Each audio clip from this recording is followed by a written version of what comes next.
get out the potatoes, madam. Are you trying to earth them up for me?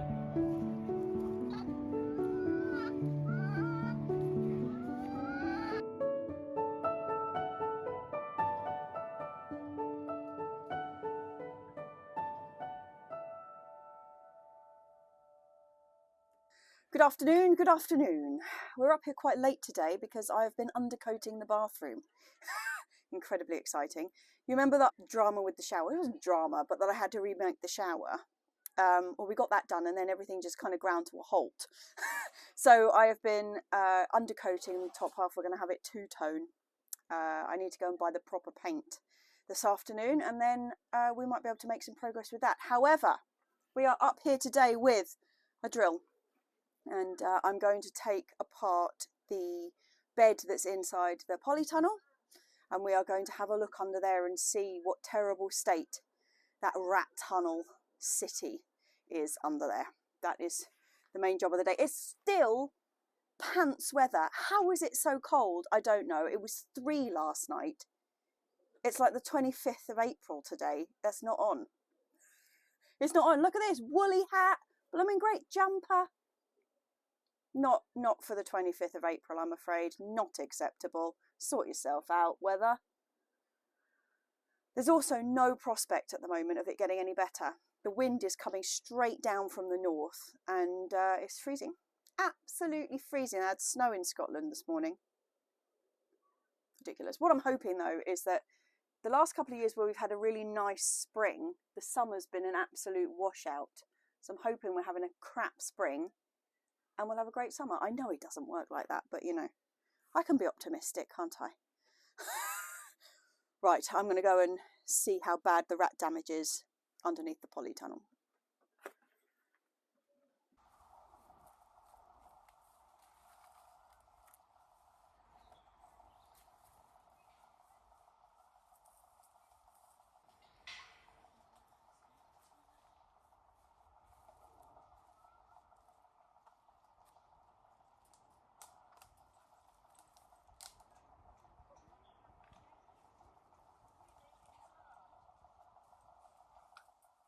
What should be underneath here, if memory serves me rightly, is the old untouched base from our previous polytunnel, which was just the green hooped variety.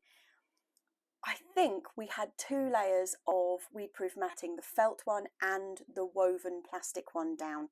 And when I built this, I just put the whole lot straight on top of the old base. This raised bed isn't attached to the frame in any way other than these battens, which is just screwed straight through. And I'm very tempted not to take this whole thing out. Just by taking these battens off will mean the outer section just lifts up and I'll take the inner tee out. I'm a bit reluctant to start dismantling the whole thing because obviously if you start dismantling it, when you try to put it back together again, it's always weaker. And because it was built in situ, like it doesn't just fit out anywhere. It was built inside the frame, so I'd have to take it all apart. So I think I'm just going to take the centre out and then pull out what's underneath here and see what the damage is. And then when we go to lay the new floor, it should lay really neatly underneath the outer frame of the raised bed, because that will just pick up. It seems it's not attached to the exterior of the polytunnel. So that is my plan if we can get this out of here without breaking it. So theoretically this should be the only piece we need to remove. We can strip the floor and then relay the floor, and then once all that's done we just move the inner T section back in, reattach it, and we should be good. Now I do suspect this is going to be a bit of a spider fest pulling all this stuff off, so if anybody's particularly squeamish, I will put the timestamp that you can skip to miss out on the spiders.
hole that was underneath that we were sinking into.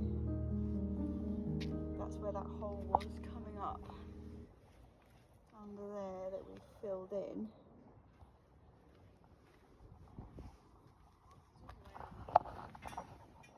Yeah. So yeah, it is pretty ratty under here. Ratty and rooty. Those blooming roots. So we will pull up as much root as we can and just going to brush this into the holes. Little robins are having a field day. There's 3 of them. You're a very skinny little robin. Yeah. They're just jumping backwards and forwards, diving for worms. Gorgeous little chaps. There's a honeysuckle that's like this huge tumbling mass behind the greenhouse, like where we've got the wood store, and it's absolutely stuffed full of robins. I think that's where all these chaps are coming from. As you can imagine, their like turf wars are quite vocal. It's like the whole bush is singing. Oh, and it's just started to rain, you know, spitting on this beautiful April day. What was I going to say? Yes, so quite a lot of spiders occurring in there and all sorts of creepy crawlies. What are they called? There was like wood lice, like this big under there. It's a prehistoric world. But I'm really not convinced by the spider with like that slug bum. Like I might have to look up what kind of spider that is, because that is unpleasant. I don't mind spiders. I really don't. I'm lucky. In fact, a couple of those ones which pinged off the plastic there were, I mean, like I say, I don't mind spiders, but they were really rather large. And in fact, one of them, as I pulled the plastic and it like pinged off the staples, because that's how it's attached to the side, I was like ding, ding, ding, as I'm doing it, pinged off, and it ran for cover, and it was so big I thought it was a mouse. Yes, well, anyway, that's the bottom. We were going to use the wood chips that were like scooped into the centre and just try and even out the soil immediately, but she decided that it's probably better just to leave it open to the elements for a while. See what comes out and let it kind of air itself out before we fix it. Oh, there's a helicopter. Air it out before we have to fix that. But as we were kind of doing that, we were pondering at the front here, because this is where they're making their holes to actually come in underneath into the polytunnel. It's really like built up here where they're digging in, and I think the reason that they're choosing that spot is because they're really hidden. So we've got this huge sage here and this huge rosemary on this side, and I don't think it's a good idea. I mean, it gives them loads of cover. We were having a lot of rat hole problems around the back of the chicken house. They weren't going into the chicken house because they can't get in there, but under the back. When we did the roof last time, so not this new one, but the previous one, we had a lot of excess at the back, and we rolled it up and we had it pegged at the back, which gave the rats an area that they could run under, and it was like perfect cover for them, and that's where they were making their holes. When we recovered it, I wound it up and trimmed it at the bottom, so there was like a good inch. It was kind of held away. We have had no problems with them behind there at all since. So I think having these big shrubs in the front here isn't a great idea. But as we were just kind of mulling this over, as you do, discussings, I think what we're going to do is, this area is a bit of dead space, to be honest. I've thought about so many different things to put in here. I was thinking about making an aubergine house, thinking about all sorts. But I think we're going to turn this into a herb bed. So it's a really good sunny spot. At the moment, well, it's been so many things this, but generally it's flowers, but we've tried wildflowers, we've tried all sorts in here. The soil is pretty poor, and what's actually happened is we had a load of nerines in here, and there's some daffs, there's some hyacinths, and they're doing fantastically well, but they're expanding like you wouldn't believe. This started off with like 3 or 4 bulbs. It's now just this enormous patch of them here. Now they die down in late summer and over winter, you know, so it's going to be absolutely perfect. We are going to transfer the bulbs to the front of the polytunnel, mesh that over, just jam it full of bulbs, mesh it over so that there's not a lot of cover for anything digging in there, and that they can't dig through it. And I'm going to divide this up. So we've still got the apple tree. I've got to trim the honeysuckle right back. I've also got to fix the fence, because the reason that it's hanging so far forward is that this came down in the wind and I haven't done anything about it because I was waiting until I did the polytunnel. Chicken and egg once again, chaps. Anyway, the plan is I'm going to put in a path along here to divide it up, and we're going to have one long skinny herb bed right at the front there. I'm going to attempt to move the rosemary and the sage. They're really well established big plants, so it's sort of touch and go whether that's going to happen. I'll take some cuttings as well, you know, so that if it doesn't work, we've got some backup. I also, in a bed over there, I have some garlic chives, some caraway, some frond fennel, and also a never producing artichoke. I'm going to shove them in here too. So I'm quite looking forward to that. I think that's going to be really nice. Quite a low, long run. This gets loads and loads of sun. Soil's not too rich. I think it's going to be good. I think it's going to be good. I'm really excited. Right, still raining. What's Mum up to? She is cracking on with the dahlia bed. This is a real slow and steady wins the race little project along here. We've started at both ends, so we've got a bit of clear patch on both ends and kind of just getting there. We've only got this section and then one a bit further down, but the grass is really compacted, and also it's a really stony section, so it's quite difficult to dig through. But as each little section is dug over and ready to go, I've been putting in the edging, which is very satisfying when that happens. I'm making the edging out of the pieces that I had for the arch beds along the back here. Does mean that they're all slightly the wrong size, and by slightly I mean really quite a lot the wrong size.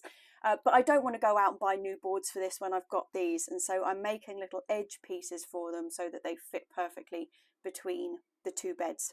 Luckily, I've got loads and loads of bits of kind of scrap wood around, so rather than having to go out and buy anything, we can just salvage and make do.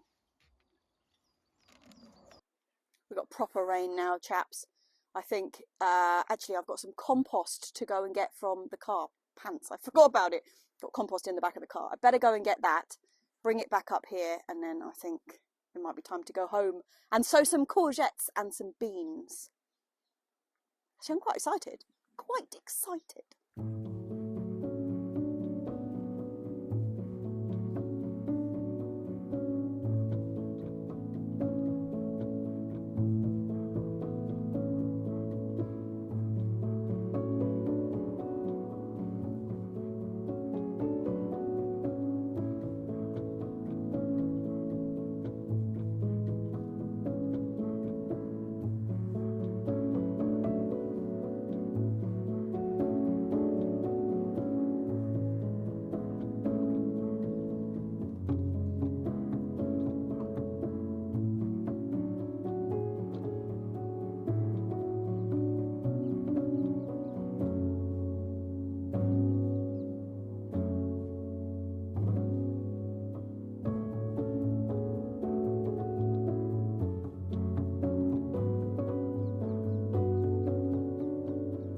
Wet girls.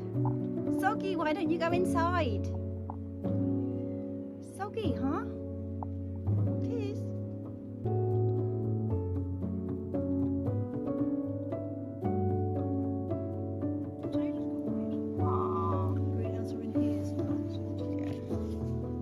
Woo, some actual red jokes. Thank you very much, George. Right, Mum, let's go home. It's wet.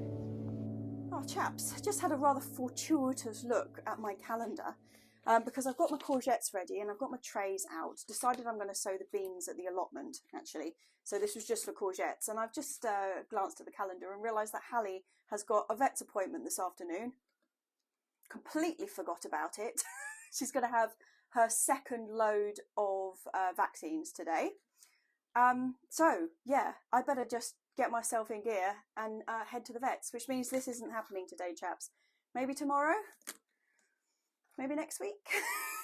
But luckily, courgettes are so fast growing that I've got at least a couple of weeks to get them in. But, yeah, hopefully tomorrow. Yeah, anyway, I better get Halley in her box. Hey, Halley, baby. She's so huge. Like when we first brought her in this box, she was just a tiny little pea. Hey? We nearly missed this for courgettes, madam. We did, yeah.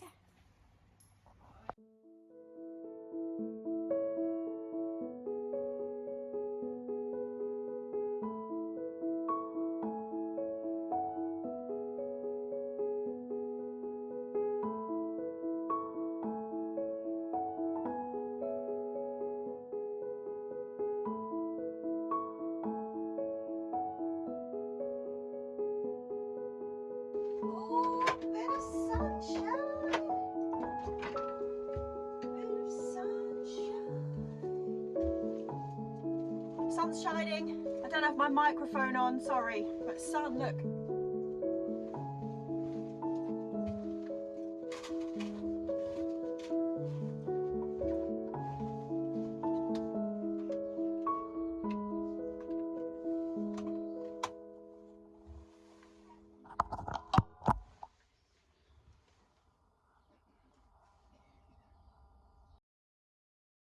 What a grim day it's been again. And just as we get up here, the sunshine. Absolutely perfect. I've got some beans to sow today. I'm going to sow 3 types. I'm going to do my Cobra, which are the standard green French bean climbing that I grow every year. Fantastic bean. I'm going to try sowing the... Oh, you look very misty. Let me see if it's something on my camera. Is that any better? No? Maybe it's just because the sun's behind us. Anyway, I'm also going to try the 50cm long chaps. Quite excited about those. And I'm going to get some of the purple beans in, which are just the standard Violetto. But I've just discovered I've got 2 half-used packets of these Violetto, and they both have a sow before date of 2018. So, although beans do normally last quite a long time, I'm going to double sow them, or maybe even triple sow them, just to guarantee that we get something from them. I should really go out and buy some more, to be honest, but it's a bit galling when you've got like 2 half packets, because Frankie Seeds, these guys, such a good seed company. I really, really rate them. There's also a lot of seeds in each packet. So unless you want to grow like 6 fields of beans, you do tend to end up keeping them for a couple of years. But yes, I'm going to get those in. Unfortunately, my fancy snaz updated newfangled root trainers, which are the ones that I would really like to use for these, are still being held up by sweet peas and the, what's the other one, sugar snap peas, because I would have easily expected to have got them out by now, easily. Like, I thought I'd given myself loads of time before I needed to get the beans in. Unfortunately, it's only 8 degrees here today. Or was it 9? 9 degrees here today. Obviously, the moment the sun comes out, it warms right up. But 9 degrees, and it's dropping right down to like 2 at night. I can't kick them out of the greenhouse into that. It's just cruel. So yeah, I'm going to have to go back to old school root trainers for this lot. I said last week that I also normally grow a yellow one, Neck of Gold. Don't have any Neck of Gold. I was rooting through my seed box. I was convinced I had some. I don't. So I need to get hold of some of those. And I will also be sowing my runner beans. But by the time it's runner bean sowing, I'll be sowing them in a couple of weeks. They have to be out of the greenhouse by then. So I'll be sowing them into the fancy new root trainers. Also, something that I've never grown before that is going in today. I'm going to try some okra. If you've grown okra and you've got any advice, tell me in the comments, because I have never grown okra and I've never actually even seen it growing. I've only eaten it rarely, to be honest. There used to be a Indian takeaway place in Twickenham that was just a vegetarian place, and they used to do the most fantastic like lunch takeaway Dahlias. And when I was gardening up there, we're talking years ago now, they used to do the most fantastic like bread, rice, a dal and a curry, and often the curry was an okra curry, and it was outstanding, absolutely delicious. A lot of the other times I've eaten okra, it's been a bit like snot, you know, it goes really slimy. But I'm hoping I'm going to be able to cook it in a non-snot-like fashion. Actually, to be fair, I'm getting well ahead of myself. I'm hoping I'm going to have something to cook, let alone how I'm going to cook it. So yeah, we're going to put some okra in as well. But that is the plan. I'm just going to go outside and bask in the sunshine for a minute, I think.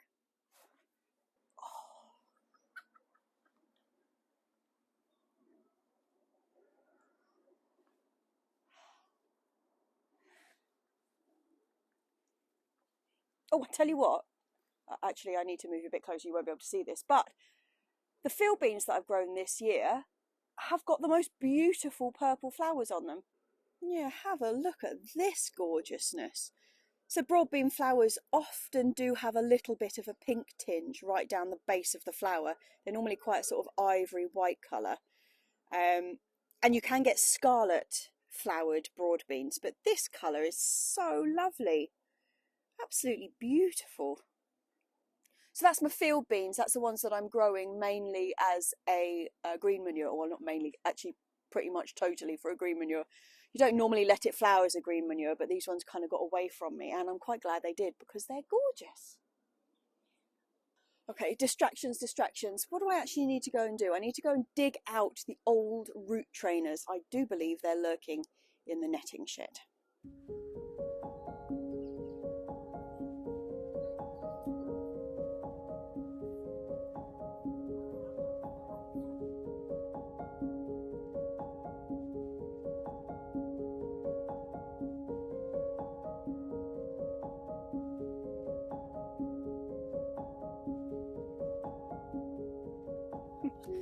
Girls, what are you doing? Making a mess. Making a mess.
I've made a right old mess there.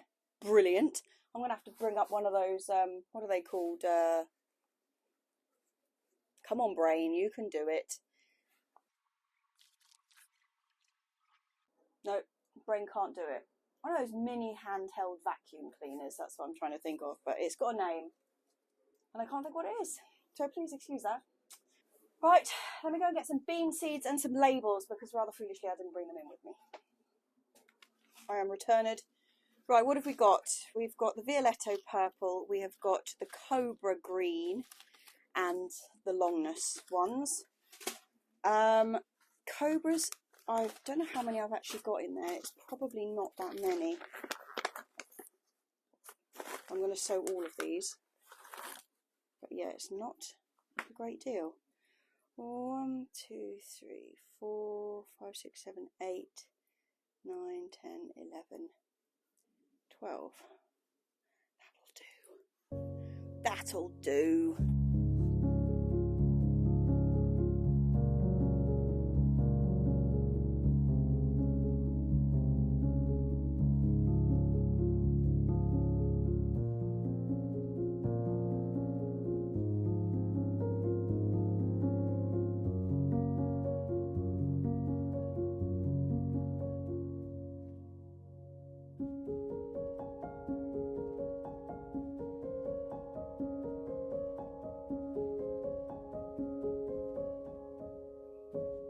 Some of these are actually looking a bit sad. You know, I said these are quite old seed. Like, some of them look really quite fresh and good, like these ones. Nice, shiny, plump.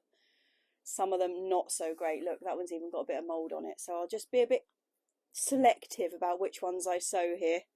Where did I get to? There. Oh, I was going to do 2 in each, wasn't I?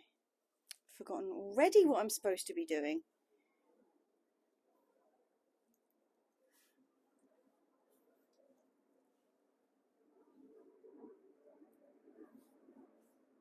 Did I do one in there already? No. Won't be doing that one.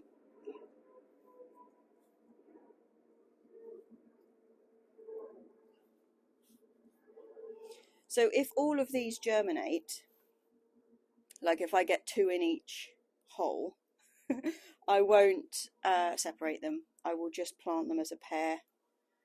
Just give each cell a little bit more space. Yeah, they're fine. Another few of those. Okay. Any other good ones in there? Yes. 2 more. Sure, I can find two more good ones. Maybe not. That one will do. Okie dokie. I'm going to throw the rest of these away rather than put them back into my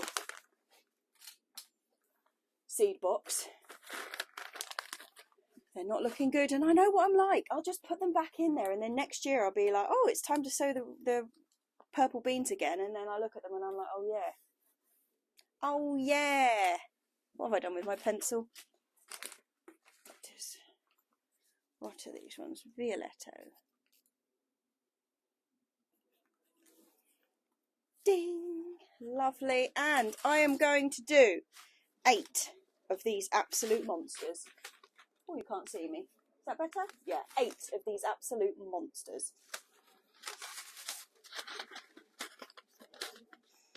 So they are actually called Stringia Agrano Bruno.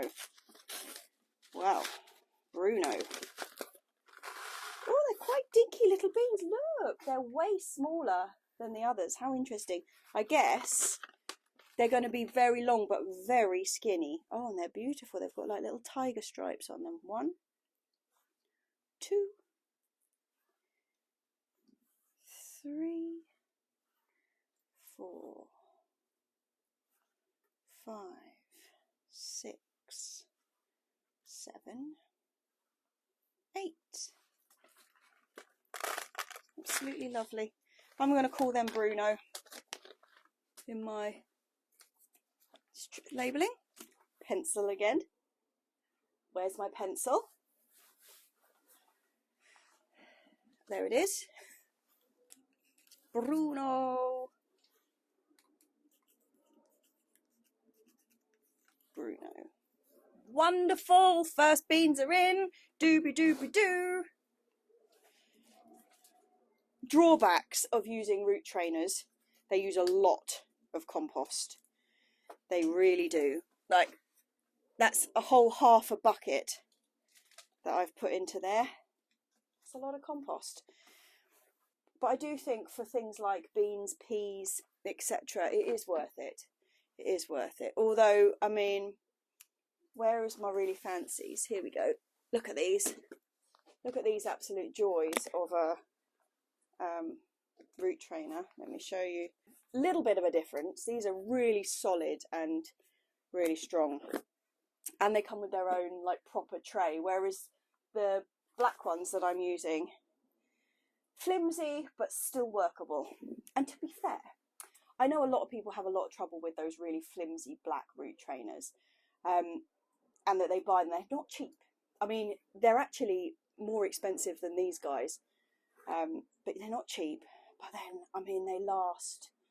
Some people, if you're a bit rough with them, they can only last one season, whereas we've had these for about 7 years, and they get used at least like twice each season. So, you know, if you're careful with them, you can keep them going. And also, if you're not too fussy about using absolutely dishevelled broken pots, which I'm not, so that's okay. Right, that is exciting. Now the only other thing I've got to get in is the okra.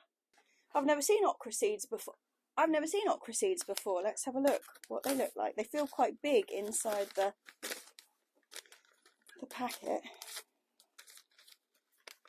Oh, well, I'm just trusting that you can see me because the camera's the wrong way around. But you see that? Like a little. They're much smaller than I expected, and they're round. Exciting. I don't know. I think I might have been expecting something more like an achocha, you know, like a big flat seed. Okay, let's get them in. I'm going to do 4 of these in each one of those little pots. I don't know, but that's what I'm going to do.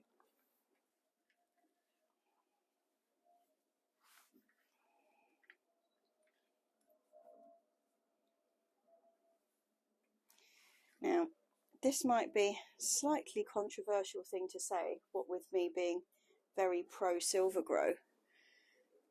This bag of silver grow feels really, really nice. It feels crumbly and lovely, like that there is just really beautiful. I really hesitate to say this because silver grow in general, its like big plus point is its consistency. And by consistency, I mean that it is consistent across any bag you get. Last couple of bags I've had of silver grow have been a little bit on the woody side. Yeah, it's just been a bit woody. Anyway, this looks like it's back to its best, so I'm hoping it was just a blip. Blip. Right, get those in there.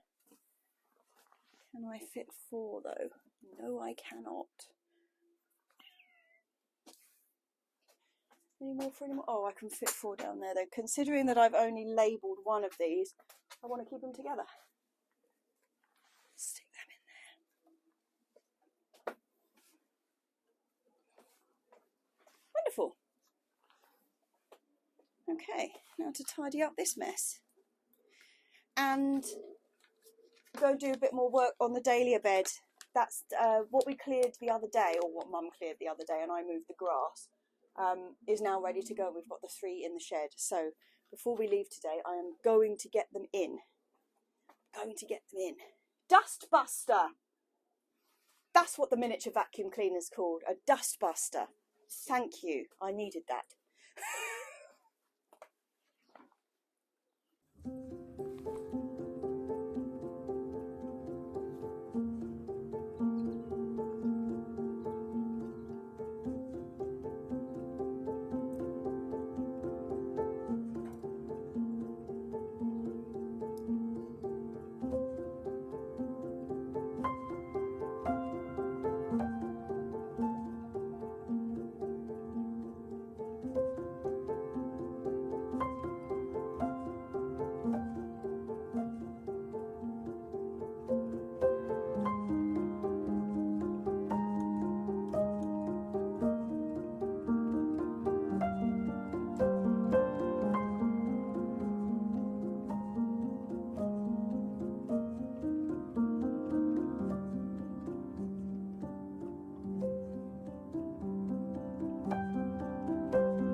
As you can see, We do still have a Shady Ted, but it has a massive box right in the middle of it at the moment. That is actually stuff to go into the greenhouse when we get the peppers in there, so it won't be in there for long.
Okay, 4 more Dahlias in. I'm very pleased to have discovered there was actually 2 in the Chat Noir, in the black cats, which is very appropriate for Anekin and Halley. So yeah, we've got 2 black cats in this end, which are a very dark red cactus type.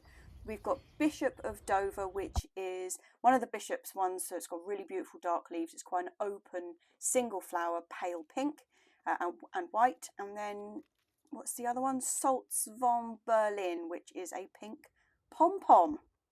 And we've still got room for another 8, which I'm going to be consulting your list of recommendations. And actually, while I'm in the planting mood, I have a bucket of rescued daffs that we've very kindly been given, which I'm going to get into here, the woodland garden. They've actually come from a spot that was really heavily overhung by trees, so they should be really good down here. And they're a really beautiful daff. They are quite shallow trumpeted, and they've got cream kind of outside petals, and then their trumpet is a really beautiful orange colour. So quite excited about getting them in here and hoping that they're going to spread, which is what they've done where they've come from. So we should have a really nice patch of them down here. I've also got a little gap underneath the cherry tree, so I'm going to plonk some in there. And then I think Mum is angling for us to get some red dukes into some pots.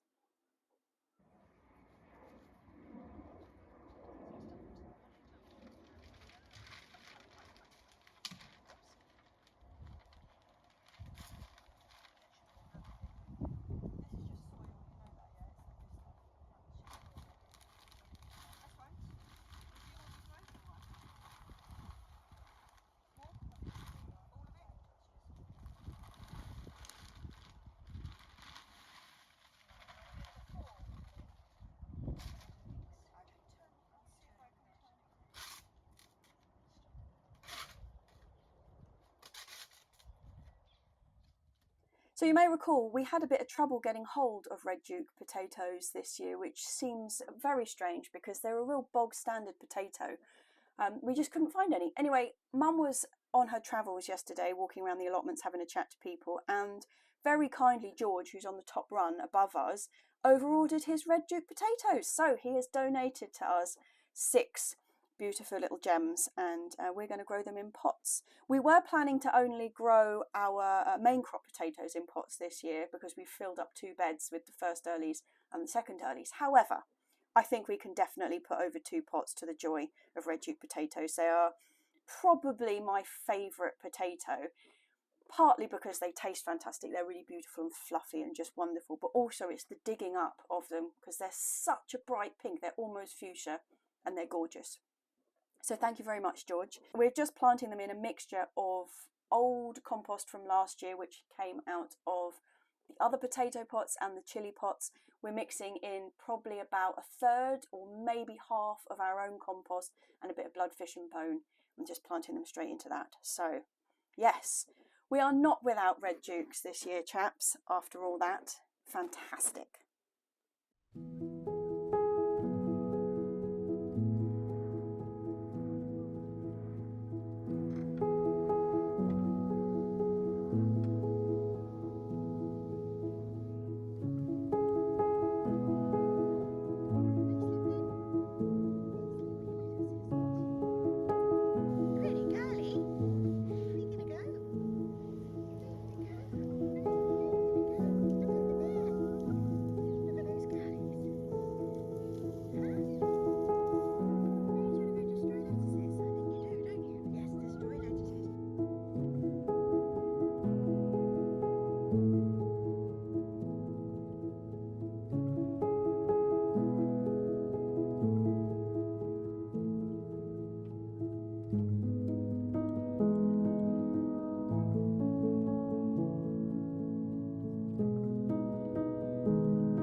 Cheers, chaps.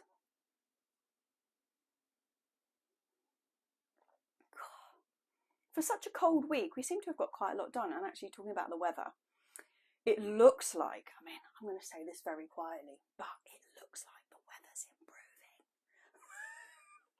I was looking at the forecast today and it's not getting below 9 at night. And considering it was 9 in the day this week, that's quite good. That's a bit more like it, isn't it? Because next week, by the time I see you again, it's going to be May. We can't be having these kind of temperatures in May. No, but I do think we are improving. I didn't get the courgettes in this week, but like I say, I've got ages to get them in. Like even mid-May, it's not too late for courgettes, and they grow so quickly as well. Like it's not a problem. But I have been through the varieties that we've got, so I'm all G'd up to get them going. So that will probably be the first thing we do next week. In terms of what we did get done this week, though, I'm pretty pleased to have made a start on the Polytunnel. I really wasn't looking forward to ripping all of that up, but actually the rat tunnels under there look like they'll be able to be filled in quite easily. So we'll get all that sorted. I've already bought the mesh. The mesh is sitting downstairs here, ready to go. So we'll get that in hopefully next week. We should do. I can't see why not. Just fill in those holes. We're going to pull up a lot of those roots that are there. I know they'll just come back, but I'm not going to leave them there. We'll get as many out as we can while we've got it exposed. Get all that surface redone, get the bed back in, and then we can cover it. So I bought the Polytunnel plastic the same day that I ripped the old stuff off. So that is all ready to go. It's just a case of getting it done now. But it's been so windy recently. Like this terrible cold weather that we've had, there's been this like wind coming straight down from the north, bringing with it all the cold and the misery. It's just been so windy, and so trying to put the Polytunnel cover on in cold, like sleeting wind isn't my idea of fun. So I think we probably timed that quite well, but get that on in the next 2 weeks. So my tomatoes are actually, I'll do a tomato update next week. I meant to do one this week, but things have got away from me. They're not rocketing away, but they're a good size. I've had really fantastic germination. There's just 3 or 4 that I haven't had anything up from, so I will re-sow them, because one of them is black crim, which is one that I know I definitely want, so I'm going to have to re-sow some of them, but and I'll check what the others are. Anyway, we'll discuss tomatoes and courgettes next week. But normally I would be expecting to probably be getting my tomatoes into the Polytunnel second week of May, but I've started them so much later this year because I didn't know when we were going to get the cover on the Polytunnel. Gives us a little bit more leeway. So yeah, we're not under time pressure, which is nice, although there's a lot of stuff that still needs sowing. I was looking through my list today and I still haven't got any basil, parsley, rocket, any of those things in.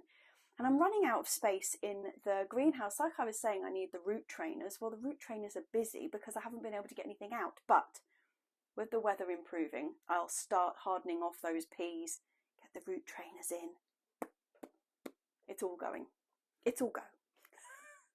Yeah, it's probably looking quite cluttered in here, actually. In fact, you can see I've got like Harpic toilet duck in my my beautifully dressed studio in here. But it's because I'm doing the bathroom, so everything's been ripped out of the bathroom again. And obviously, like, this is the place that it all goes. My office just gets stuffed full of everything. Every time we do a project in the house, this is where it all goes.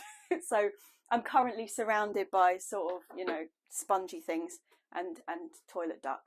But I'm hoping that that's another thing that I will get finished next week. I need to make a decision on the paint. I bought paint, but I don't like the paler colour. The dark colour's really nice, pale colour's not. So we're going to do a trip to B&Q next week, pick up some wood stain for the Polytunnel so we can crack on with that and get the rest of the stuff for the bathroom. Yeah, it's all go.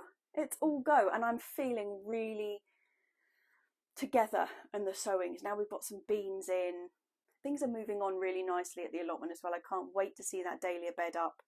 A lot of the chard, you may have seen me picking the chard earlier, a lot of the chard is bolting now. So we're kind of slowly working our way through taking the worst ones out first and just stripping them and eating them.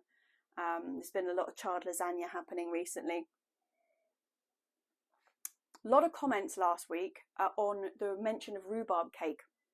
So when I was picking the rhubarb last week, I just mentioned, I didn't know if the audio was actually audible in the video, but I was saying to Mum that that's enough for a cake. Now, I have the best recipe for rhubarb cake, I'm telling you. It's like a rhubarb sponge cake with vanilla. It's absolutely delicious. So hopefully I'll be able to include that next week. Still no advancement on the floor. It's not, I don't have that enormous thing to reveal to you. Suddenly we've got a working kitchen, but I will do the cake. I think I've got a blog post on the rhubarb cake, actually, from back when I was writing the recipes. If I do, there'll be a link underneath. Something else that's happening next week. So you know that I do not have a huge amount of technology. This channel is run on the absolute bare basics and I film everything on my phone. Well, I've got a phone upgrade, so we'll see if that makes any difference. We'll see if it's, you know, hopefully the microphone works with it, because that would be annoying. But yeah, there might be a slightly different look to the channel next week. But yeah, basically, chaps, it's just cheers. It's thank you as always to the Monday Club. They keep this channel going. They really do. They are exceptional. And thank you to everybody else who watches week in, week out. You're all marvellous. I hope spring has sprung where you are as well. Or in fact, if you're in the other hemisphere, that autumn's looking positive for you. Cheers, chaps.